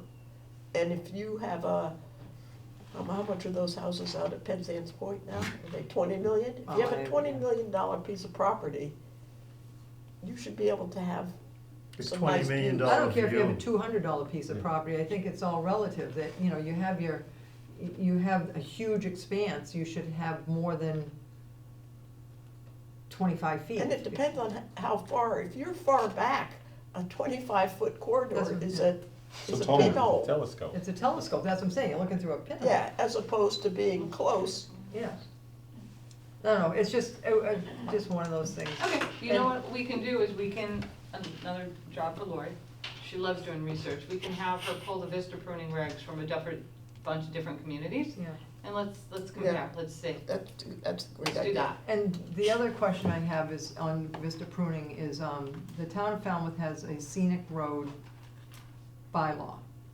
So my question is there areas in town, and I know we did the Coast Guard basin, remember when they wanted to Mhm. do the clearing and cutting there?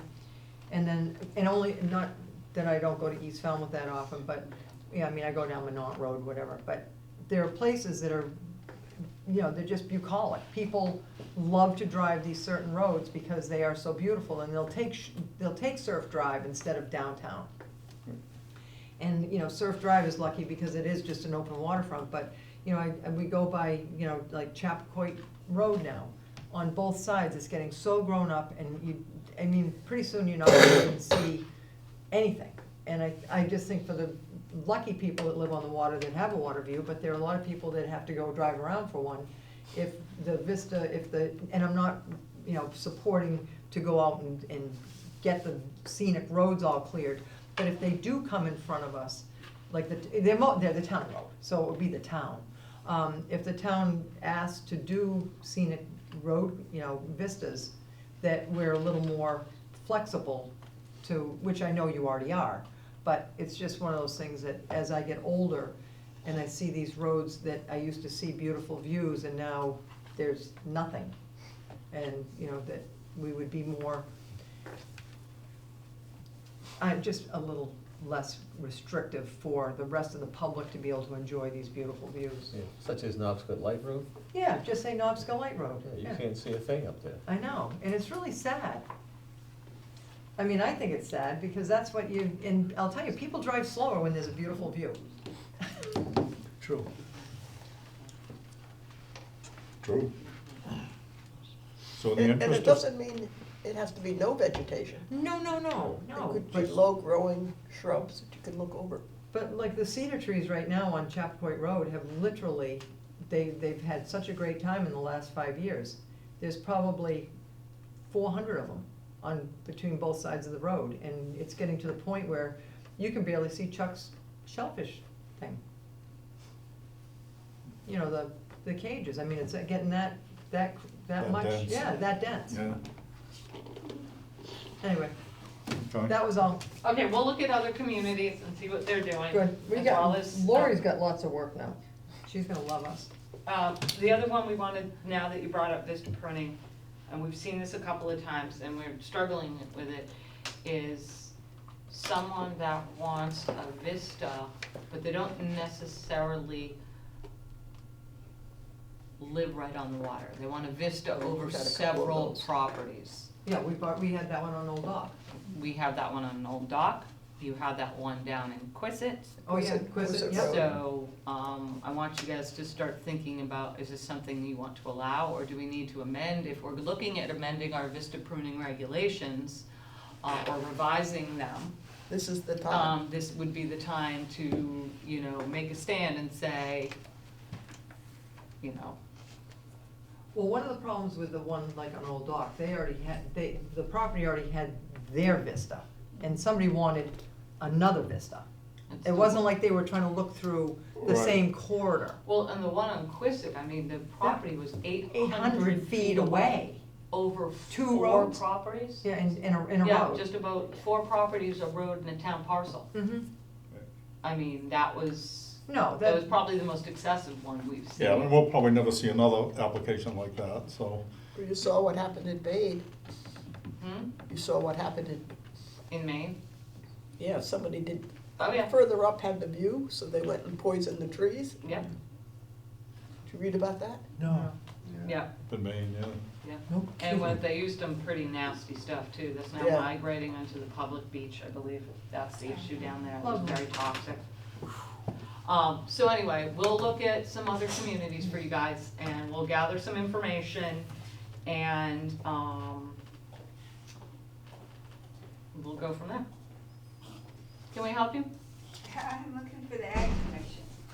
Oh, I think they're up in the water department, upstairs. upstairs. Up no, over there. Okay, thank you all. I think that's the last. So, we can pull some information together. So what do we have Lori do? Oh, okay. So right now, what we have is, try to take a first stab at the creation of a fire pit definition for you guys. I think that's the biggest one. Yeah. Creation of the definition of a shed In a zone. in a zone A. I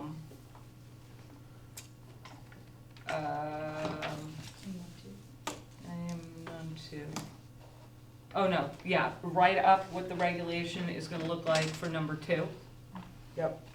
So they'll give you it in a red line, the regulation, then a red line version. Plant spacing, where did we land with that one? 4 feet. Yeah, 4 feet, we're just think about that, we're probably gonna revisit plant spacing. I know Maria had come in here to voice some, she had some comments. So, I'd like some more input from someone like, Maria and some of the engineers, so we will they will start coming to these meetings, they know they're, especially if we set them for like the 3rd Thursday from 3 to 5 or 4 to 6, so they can put it on their calendars, and if they wanna come and participate on a Yeah, and I particular would just ask, discussion. next agenda that gets posted, it goes out on Friday. Yeah, we Even if will. it's preliminary, because, that was one of the hindrances today, was, nobody heard about it until Yeah, yesterday. we did it, within the No, 48 hours. it's all good, I'm just, But I will from make here sure we on get it out, out. let's try to put it on Friday, and that way, it does give people some time. Yep, And maybe announce it at the end of our, or the beginning of our meetings. We could do that, too. Wednesday. yeah, the so- Wednesday before that, we're having the meeting tomorrow, or, We're gonna have Lori look up, some vista pruning, regulations, and she had another job, I don't know what it was. I know she knows what it is. And then we're gonna start looking at, I can look up what scenic roads we have in town for you, Maureen, Yeah. okay? And then I'll kind of think about this long-term monitoring thing and how to do it. Again, it's case by case. We have a very good resource. There is a Cape Cod Agents group that meets monthly. We're on their kind of group email. We can also, and they're a real responsive group. It's all the Cape Town agents. So we can put some of these questions out there and say, hey, send us examples of this. Hey, what do you do in this case? Yeah, that's a good idea. That's a And we good can idea. do that. Know what other people do. Yeah, and we also belong to a South Shore one, so we It'd can be- put these out there. And it'd be great for, especially MASH being born. Yeah, You it's know, been so really that these, helpful. the engineers, if there was a little more, continuity to everything, does make it a little easier. It does. Yeah, really got good ideas from other towns. Mhm. And looking at other towns, don't you have copies of all the other town regulations? Even looking at some of the other town regulations? Not for a while, they probably have changed, but we Yeah. can look at it. Yep. Like I said, Lori loves doing research, so. We'll do that. I guess if time allows, Mr. Chairman, more things that we wanna talk about, at least from a staff perspective, is we need to start figuring out what you wanna do. Do you wanna mitigate the drip strips in an A or a B buffer zone, because they tend to be gravel or stone? Kind of some of the issues that we've been seeing in there is that it expands to planting areas, and then they use the rainwater, the water to water the plants, so these areas tend to become quite large. And do you want to, one, mitigate for drip strips? And if you don't want to mitigate for drip strips, because a lot of people do not like the look of gutters on their houses, Again, what are we we doing? need a definition of a drip strip, Correct. because it's, Okay. a drip strip, To me is- yeah. to me, it's under the drip line. So somewhat arbitrary to say it's a foot each way from the drip line, but that's okay.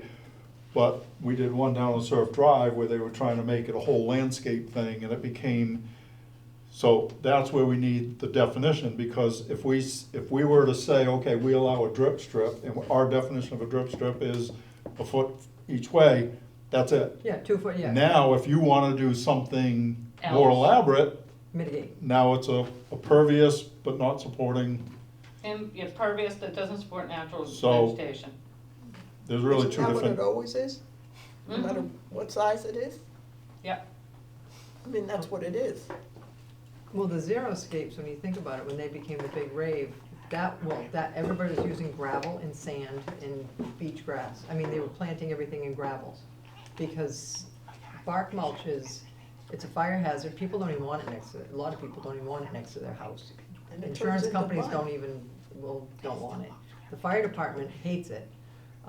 It's nasty stuff. It turns into mud. I put mulch And it when I first splashes. had a driveway, and then Oh. it got muddier and muddier. Yeah, and it splashes all over your shingles, whereas the gravel, I mean, a lot of people just put a gravel edge around their house without it being a drip strip for a gutter, just to But keep. just to keep the drip. The Yeah. splash off their shingles. But I think if we say it cannot exceed a certain, like you say, a definition out a foot from the house, because then it's not a drip edge Yeah, I anymore. mean- Right, and it serves a purpose. It serves a purpose. Yeah, we need it, because I know a couple of them, especially down Walker Street, where you'll drive down, I know exactly the house, has a drip strip. The water comes off that roof overhang, drip strips over here, the water's hitting over here. I mean, it's not even working, and I think we have a video of it, where we were just like, this isn't working. So, again, something to think about, we can, because from a construction standpoint, Jamie, how far is your typical roof overhang? Typical roof, yeah, see, yeah, so. Well, that's why I said it would be based on the drip line. Yeah, the drip So, line. because then it wouldn't matter if it overhangs, 10 inches or 30 inches, or, you don't really see much more than that now, but. Okay, so here's something to keep in mind when you're thinking about this. If you do not mitigate for your drip strip, right? And then you have, I'm gonna pick on Rob here because he's the only one. Rob comes in and, the house is built with a drip strip. It exceeds a foot, maybe 2 feet off the foundation of the house. Rob comes in and says, okay, I need to calculate my square footage of existing coverage because the house is built, the new homeowner hates it, it's tearing it down. I'm gonna build something else. But we don't make them mitigate for foundation plants. No, but so are they mitigating, so is Rob taking the edge of the drip strip, or is Rob taking the edge of the foundation? Well, it would have to be the structure. I mean, this drip strip is just a basically landscape or Yeah. feature, so that doesn't Just get again, I'm counted. just giving you guys, Oh, examples of getting around the system. yes, I'm giving you examples that I see coming. Rob has it all listed up. No, Oh, I gotta get that one in next week. I guess it would just, if it was clearly stated in the bylaw that a drip strip was not counted towards it, then it would just be the engineer's responsibility not to count it for your Correct. existing calculations, so you can't try to use it for your proposed. Yeah, And as an engineer, I like gutters and downspouts, but like you said, a lot of homeowners don't. they don't like the look of it, yeah. And drip strips do at least provide for infiltration of the rainwater into the Correct. ground. And oftentimes, they'll even have like a diaphragm inside of it to collect and then potentially go to a dry well someplace, Mm-hmm, okay. so. Just, these are, I mean, and we have a whole list of other topics that we'd like to discuss, so we'll send that list out to you guys and you can prioritize. Well, I mean, as some of these things come off the list, we could add something. Yep. I mean, Hmm? What's house renovation? I know. That's kind of a broad topic. Okay. Hey, Jen, how many years do we work with John Rockwell to do our regulations, and then with Betsy?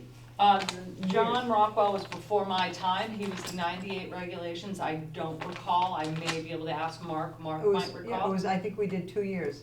Yeah, but that was for a full scale, That right was the up of your whole- regs. That was the whole regs. Yeah, these are When revisions. we did it in 2008. Yeah, I was gonna say. It When was, that was Betsy- it was almost a year, wasn't Betsy it? and I did it was, of just about a year. Year, yeah. I A think little we were over a too. year. I know we had 16 public hearings. Yep, that's Are we- why when we were gonna talk about regs again, I was gonna resign immediately. No. No, Are we so- talking I'm meeting, saying 16 extra public meeting once hearings, a month? nobody suggested or once putting a a week? table of contents in it? Once a month. Oh, okay, that's tolerable. We'll That- put it that- on the every list. time. It's on the list. 16 Talk about public that. meetings was just for FWR 1.8. That was the mitigation. No, we also did 10.16 also. Okay. But it was for 2 sections of our regulations, and it was over a year. Yeah. But the problem is, when you change any regulation, as you know, Yeah. you change any regulation, then you have to go, well, how does this affect the That- coastal bank regulation? Or, Yeah. Yeah. Okay. they're all, Interconnected. Well, you want them to be consistent throughout Yeah. the regulation. You just don't like want the- this one to Just say- like the one we're having right now with supporting or not supporting vegetation, it's just one word, Yeah. right, and it makes a big difference. yep. Yeah, 2 years, every Tuesday night, and then we had Concom Wednesday night. So we hated people on Wednesday night, because we had 4 hours with John Rockwell every night, every Tuesday. I'm glad I wasn't on that. And then when we were talking about doing some more additions, I'm like, oh my God. Ouch. Oh, ow, ow. Okay. So we have our, Homework, and we'll see. we have our homework. We'll see you next year? We'll come back to you guys.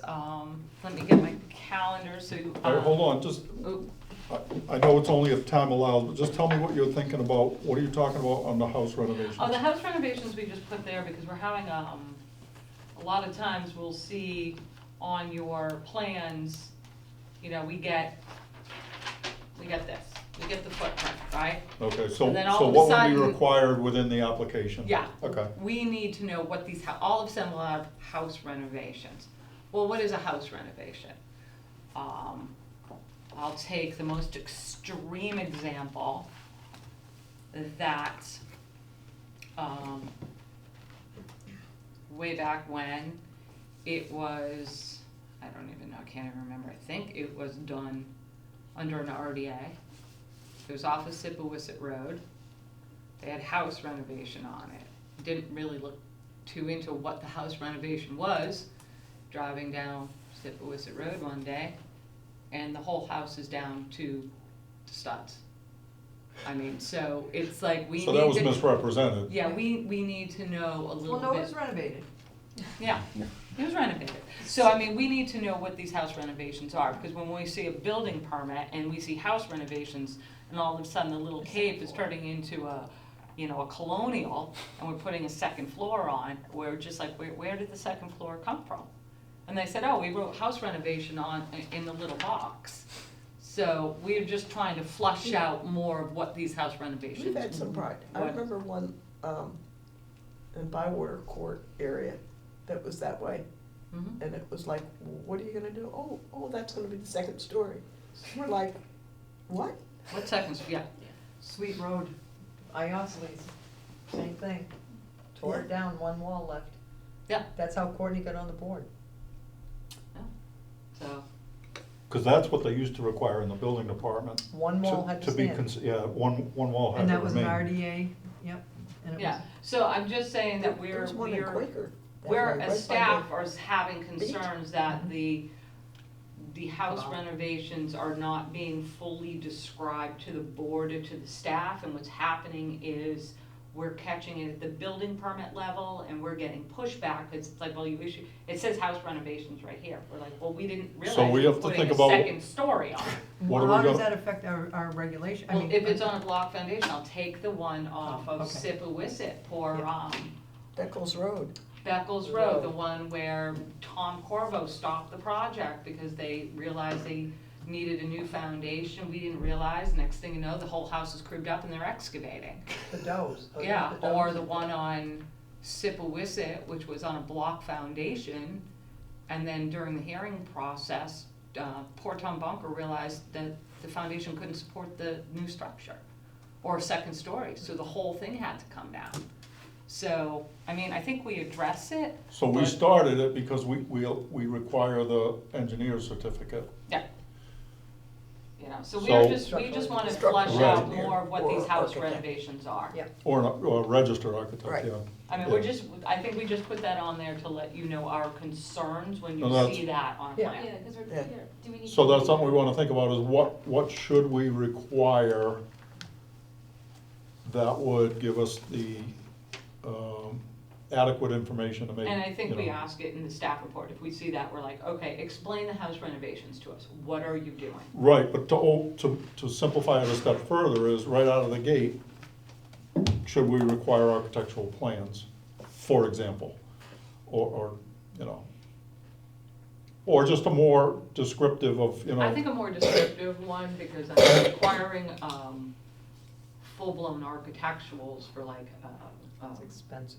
yeah. Because if they're gonna add a second floor, that's gonna trigger us asking for the structural engineer's stamp. Yeah. Okay, So anyway, we just wanted to let you know our concerns with that. I don't really think we have to change a reg or anything, but with something to think about why we're going through this process. Yeah. It's the first hearing, we're gonna be doing this for a few no, months. but if we get that out, then everybody knows Rob what to knows bring now to that the he's table. gonna be telling us what the house renovations are. I'm sure he That would would be pretty have, he clear. would have told us beforehand, before this I mean, these discussion. meetings are being taped. We will have FCTV here to tape these meetings for us, hopefully every time. She will have it up on YouTube for us, so if anybody's interested in seeing these, this is why we have FCTV. You get my good side? I Yeah. tried to get. All right, so real quick, because we're almost out of time. So, Maureen, I don't know if you were here when we were talking about this. We're throwing out the idea of having this type of meeting Third once a Thursday. month, the third Thursday, so that we can continue the dialogue and then start dialing everything in. So it's in addition to our regular No, Wednesday Wednesday, meetings. and it's here, not on Zoom, It's here. as I ran home. It's okay, sorry, Maury, I didn't let you know. It's here, a hard stop at 6 o'clock, or 5 o'clock, I don't know, you wanna start these at 4, or do you wanna start these at 3? I can't, 3 is hard. 3 is hard for you? 3:30? Can you do It's, 3:30? I mean, it's gonna be, You know what, it's gonna be getting winter. it's so it gonna be won't up be to bad. Maury and It'll be dark. Jamie. Yeah, We're it'll be here. winter before, the time will Yeah, I know, change the time before will we It'll meet. be winter before The best spring. time to do How the about pruning? 3:30 to 3:30 to 5:30? Let's, you know, is 3:30 work for you, Maury? Yeah, that's fine. All right, so we'll do If I'm a little 3:30 late, to I'm- 5:30, no big deal. the third Thursday of each month. So your next regulation meeting will be, Thanksgiving. I think it's It the is 21st. I don't think it's the Who's bringing Thanksgiving, I think turkey? it's the week before, I already looked. And before everybody leaves, grab some donuts and Thank cider. you, Toast Jamie, that's nice. Did you bring all that? I did. You're a nice guy. I'm going for homemaker of the month. You If made you're in them? my house, you already won. Did you make them? He baked all day. I'm so impressed. You're lucky I bought them. It was good cider. I don't cook. The Did you Mashpee Fire Department asked me to no longer cook. It's Thanksgiving. When I lived in Mashpee, when we first got married, we lived All in right, so the next apartment meeting will buildings. be And November, I set the smokes off like every night, because, and the smokes, they're, you know, it's housing. So if my smoke goes off, so does 6 others, right? So yeah, after the third time, the Mashpee Fire Department said, you know, you stop cooking. third Thursday of every month, Civil Defense Room, 3:30 to 5:30. Hard stop at 5:30. All right, just to ask, and I know this was originally my idea to do it in person, is that, we want to continue in person? We'd rather do it on Zoom. I don't mind in person. Everything in person is I better. think in person is better. Okay, Because then it's kind of, as I'm a just- smaller group, you can sort of. I like I it. mean, I like Zoom, but I think that's better for the public. Okay. I think this, having it in person will be more collaborative once we start getting, you know, some of the consulting firms to participate. I think it'd be more collaborative. Other than that, I'm putting everybody on the squares or these guys have to start chatting. I just don't think not for this type of meeting. I think it's better if you do it in person. That's fine. Like I said, Yeah, what's the date? November? November 21st, Ron. When's Thanksgiving? 28th, we just looked. Sorry, Mark. 28th, that's late. Late. It is late. That's good. Last Thursday, it's the last It means but Christmas. if you still want to bring turkey, It's the 4th Thursday. I could maybe bring my really good cranberry orange relish for everybody for Thanksgiving, since we don't have Susan anymore with our beautiful fudge for Christmas. Yeah, I missed that. I I thought she missed was that. gonna continue giving it to us. You never got it? No. Oh, No. even Okay. during COVID, she brought it in and left it for us. I'm nobody. Adjourn? You didn't have a name? All right, we're good? Yep. We're adjourned.